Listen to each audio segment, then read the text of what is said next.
Hey everyone, and I'm back for another video. Yes, I am. Today we're talking about the Stanley Cup review of Saturday. Yesterday was Saturday the 15th and the 16th of May, which is today on Sunday, of the Stanley Cup playoffs. Now, one of them is still on. Yes, one of them is 3-3 Lightning Panthers. I'm going to talk about it now. It's about 17 minutes into the third period, so we can talk about that. Let's see if they can score a goal, either one or maybe go OT like all these other ones. So all these other playoff games, absolutely so much fun to watch these. If you haven't watched any of these games yet, I highly suggest to watch a highlight or something because these have been absolutely incredible games. Starting on Saturday, let's get into Saturday here. Saturday was a great game. First playoff game of the 2021 playoffs, and it was Washington and Boston. What a playoff game this was. Starting off with 16:22 into the first period, Tom Wilson from TJ Oshie and Daniel Sprong. It was, I think, McAvoy broke his stick, no stick in your hand. That gives a lane for a passing lane, which Oshie gives it to Tom Wilson for a shot top glove on Tuukka Rask. If McAvoy had a stick, would he have been able to block that or do something? Potentially, but yeah, that's what happens. Sticks breaks and all that, so that's how it happens. And Wilson starts off 1-0 Capitals. And that was 6:22 into it, and a wrist shot 1-0 Washington. Then we go a little bit later, maybe about 5 minutes in. 5 minutes, I should say. Excuse me. Later, about 5 minutes. 13:10 into the first period, tied at 1. Jake DeBrusk with his first of the season, 15th in his career, playoff goals. So very nice by him. And Curtis Lazar gets an assist on that. And yeah, that's how Vitek Vanacek was able to pull his groin. It looked like a groin issue. And he overextended because he was trying to make that stop. That was a quick shot. And yeah, Vitek Vanacek gets kicked out because he was like, oh man, this hurts. He's day-to-day, by the way, at this point. And Craig Anderson makes it. He's 39. Next week, he should be 40 years old. He has a lot of experience. Ottawa Senator for a while. 2017 was the last time in the playoffs, and that was a massive game the last time he was in the playoffs. Game 7, Eastern Conference Final. You know, Penguins, Crosby, Malkin, Bonino, those guys when they won the Stanley Cup in Game 7 OT. He was fantastic. But years go by, 1, 2, 3, 4 years at this point now go by, and he's back in the playoffs for probably his last season, right? For sure. And they won. Oh wait, before I get into that, so you have Ovechkin and then Mantha to Dylan, and Dylan with the shot, and it goes in. It was debating, is it Ovechkin who got the goal, or is it Dylan? They gave the goal to Dylan, which got deflected in front. I believe a Bruin deflected that. I believe so. So that gave the Washington Capitals a 2-1 lead, 18:44 into the second period. That was a wrist shot. Changed direction, went glove side, and Rask was just like, wait, what? Score. It happens. Goaltenders have to look at a lot of stuff. 5-hole, 7-hole, sliding across, redirections, all, everything they gotta look at. Glove, blocker, stop, all that stuff. So that's what happens. It happens.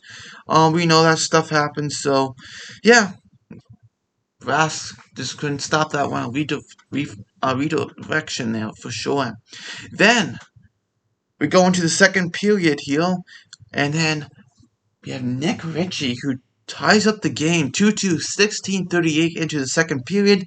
Deflect a shot on the power play. Not the most prettiest goal you're going to see here by Nick Ritchie. And also from Pastrnak and Charlie McAvoy on a deflection. It just squeezed by Craig Anderson. It looked like Brendan Dillon tried to save it. It just went a little past the goal line. And yeah, it's a goal. So Ritchie gets it on. It tied up at 2. And yeah, it was a bunch of chances back and forth. Good chances. Tight game too. The center of the ice was really tight. It really was. And that's what happened. They went going to OT like, in the third period, I'm like, this game's going to OT. Well, it went to OT, didn't ever. Yep. And then you had 4:41 into the overtime. Wilson rushed up the ice, passed to Oshie for a one-timer. Great shot.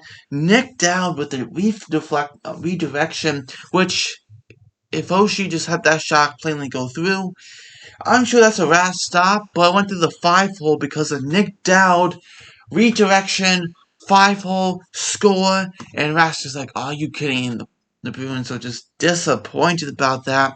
And that gives the Washington Capitals a 1-0 series lead over the Bruins. And it looks like Craig Anderson could play game 2 for the Capitals. Because I said, Vanacek is out day to day, and Samsonov in quarter protocol. Fucali they do have. He played pretty solid in the AHL. Hasn't really done anything in the NHL whatsoever. Nothing in the NHL. Venus Copley also. But it looks like it's going to be Craig Anderson, the veteran goaltender for sure. Alright, let's go on to the next one. What a game today. Oh, by the way, I want to change this before I do anything. This is really interesting. 4-3 Panthers.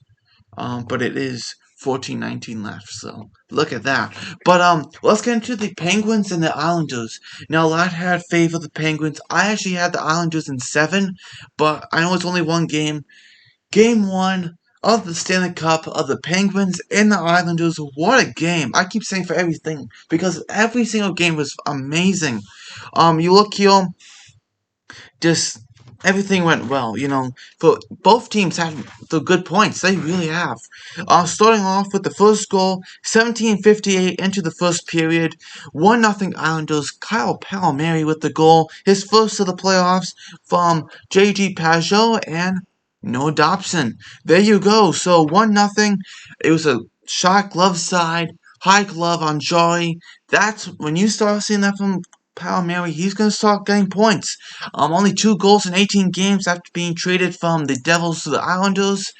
He had a tough time getting himself together. Playoffs, starting off on the right step, giving your team a 1-0 game already. It was back and forth.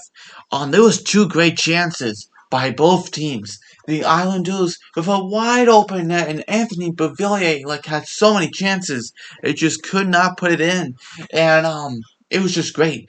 And then you also had who was it for the Penguins? They had a really, really good chance. Oh, Crosby with the tip in that first period. Really, really good. I know I'm kind of skipping ahead here. But 2 things really amazing. It was just some great hockey. And he had Frederick Gaudreau, his first of the playoffs from Rodriguez. So Gaudreau was hyping up his bench. He was doing a lot of things, getting shots to the goal, taking away pucks, doing things, getting himself ready, kept going, blocked shot, kept going, and scored, Blocko side, and then that tied it up, 11-10. Wrist shot, high Blocko, and yeah, 1-1. Then we go into now the second period. And that was a really, really, I'm like, man, this is a good series. I know it's going to be a great series. Already game 1 is showing it. And we saw that for sure. Absolutely. What a game this was. In second period, you can just see them just ready to roar out here for both teams. Just ready to just go at it. Both of them again. And then we had, what a tip by Sidney Crosby from Jake Gensel. 2-1 from the point. Shot. Tip by Crosby. And that was a one-handed tip. And that just went from one side to the other, and Shulkin's like, wait, nope, score. Crosby's like, yeah, I got that one. And that was a great goal. Great tip. That's what Crosby does. Great with deflections, great with the tips, great with all those things. He does such a good job with that, and that's just another prime example of what he can do. And that makes it 2-1 Pittsburgh. 3:47 into the second period, the tip in, and wow. That started to give energy to the Penguins for sure. Then you had really interesting tied at 2. Oh wait, sorry. So just to let you know, everyone. So the second period 2-1 Penguins. I knew this was going to be tough. It wasn't going to be a blowout whatsoever. This was going to be a tough one. I was like, man, can the Penguins actually win 2-1? Like, I really thought that could be a possibility. But no. JG Pajot, 3 minutes and 33 seconds into the third period. A wrist shot which ties the game at 2 from Scott Mayfield. And yeah, shot, glove side. Joey's like, I should have had that one. Yeah, and it's in. So tied at 2, and the Islanders tied up. I thought 2-2, alright, OT, but no, not so fast. The Islanders come out here with a 3-2 lead. Brock Nelson from Anthony Beauvillier and Ryan Pollock. Nelson in fires blocker and he scores. What a shot that was. And that was 50 into the third period. So there was not much time left for the Penguins to have redemption at that point. Like, oh man, 3-2. Oh no, we better tie this up to go into OT, right? Yeah, you better. And you just can see that for sure. But the Penguins do tie it up. Kasperi Kapanen from Jeff Carter and Cody Ceci. Carter passes to Kasperi Kapanen for a beautiful blocker shot off the post and in. And yeah, Carter just getting to the net. Kapanen just wrists that shot. What a shot. And Cody Ceci, the heads up play. Carter finds Kasperi Kapanen and Carter goes to the net. Kasperi Kapanen goes blocker side. And great shot by Kapanen. Ties the game at 3. 16-21 into the third period. And man, do we have a brand new game once again. Going into now OT, they were being very defensive, back and forth, good chances, not much high quality, a little high quality, I guess, not much high quality, I should say medium quality, some things back and forth a little, there was some good stuff for sure, and, it looked like the Islanders had control in this OT, both of them very even, but just the edge to the Islanders at this point in that OT, and yeah, Kyle Palmieri for his second of the game in the playoffs too from Pajot and Wahlstrom. He goes in, it's a rolling puck, and guess what he does again? Glove side on Tristan Joe. He's probably like, oh, not again. Are you kidding me? And the Islanders take a 1-0 series lead. Yes, he does. The Islanders do take that 1-0 series lead, and they move on to win game 1. And yeah, and devastate the Penguins, which the Penguins played very good. Very, very good game for them. For sure, nothing to be disappointed with. Game 2, they can be rolling back. Same thing with the Bruins, same thing. They can try to get back. A little bit more disappointment with for sure with the Bruins, but I'm sure they can bounce back. Very, very good game. I'll talk about the Lightning and the Panthers at the end, but, Wild and Golden Knights, oh my goodness, what a game this was again. So many great games today, like I have to say. 1-0 in OT, that's the final score as you see here, but let's walk you through what happened here. Wow, this was just like, oh my goodness. So let's get into the problem what Minnesota had in that first period, okay? Minnesota had a bad problem. They could not win faceoffs. When you cannot win a faceoff, you can't control the zone you're in. So, what do you think Vegas did? They won faceoffs. Yeah, a lot. And knowing that they won a lot of faceoffs, they controlled. They got the puck possession. They get the high quality chances. Lots of high quality chances. But without Cam Talbot, this game would not be 1-0 in OT. Absolutely not. And what a game this was, just face-offs lost by the Wild. It was kind of like, oh man, come on, Wild. You can do better than that. And just Vegas getting the prime opportunities, great chances, high quality. I gotta say like 3, 4, maybe even 5 in that first period. Absolutely some great stuff I saw. And yeah, they came out with 0. So, going to the second, Wild got better in that second period. Good to know that. and they got better.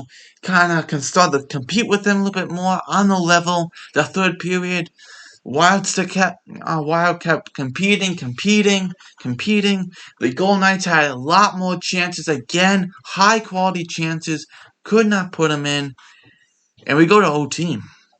In OT, Floyd, actually, I should say, he made some great glove stops, some massive glove stops, some great windmill stops. I think 2 or 3 he made some really, really good stops. The goaltending shows definitely tonight, but Joel Eriksson with the goal in OT, and from Foligno and um, Greenway. Now, this just came off. The Vegas Golden Knights just killed off a penalty, which what they did in the PK was absolutely fantastic. Wild could not set up the power play whatsoever. Golden Knights just kept them away, kept dumping it down, did a really good job, solid effort. But right after the power play, here we go.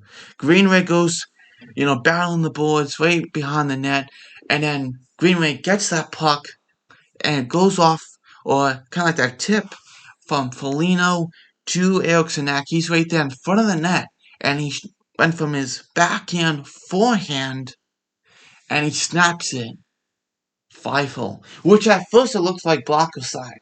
Why? Because it was going to go blocker side, but Alex Martinez skate hit the puck and deflected the 5-0. That's what happens. Floyd's expecting the blocker, the 5-hole's open, and guess what? Yeah, went off Martinez' skate and into the net. So, wow. And the Wild take a 1-0 series lead over the Golden Knights. Wow. What a game that was. Absolutely. Um, Golden Knights are definitely going to try to come back the next game and show and prove, hey, we belong here. We belong here over you, for sure. We also had the Panthers and the Lightning, and 4-3 Panthers. And what a game this is. You start with Coleman, 1-0, 7:42 into the first period, from a shorthanded goal after losing that goal by Sam Bennett, I believe, disallowed. Why? That wasn't good. And then you had Barkov from Huberdeau and Yander, one-timer, ties up the game on the power play, 9:41, and then Carter Verhaeghe, Barkov, looking at the ice, saying, "Who do I have?" No Lightning picked up Carter Verhaeghe. He shot the one time on the former Lightning. Scores 2-1 Florida. What a great job that was. And then the second period, hang on everyone. The guy who's been out the whole season, Nikita Kucherov, ties the game at 2 with a power play goal, and he scores. So he gets it there.